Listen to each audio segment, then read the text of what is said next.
Hey, this is Heather from Love How Deep. I've got a question for you.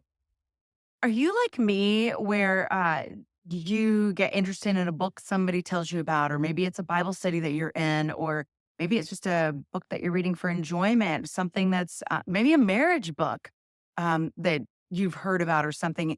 And before you know it, your stack of books looks like this. And you're like, there's no way I have time to read these books. I've got kids and I've got grocery shopping and I've got work and I've got places to go. This on the list goes on and on and on, right? I get it. I get it. So I want you to think about the books that you are interested in reading right now, um and think about it like this. You read a book the same way you read an elephant, one bite at a time. I know, right? Okay, so let me show you, for example, one of the books that I'm reading right now. This one right here. Love this book. Highly recommend it. So whenever I read it, it might be it's probably usually in the morning.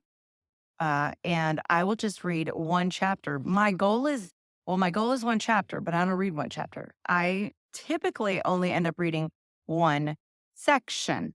And you know what? That's okay because I can really dive into that one section and get the most out of it and really truly understand it. And so, that's my suggestion to you. Like, don't get down on yourself because you're not reading all the books that you think that you should be reading to make you a better person or whatever. Like, don't get down on yourself because you haven't done it yet. Just start with one page at a time.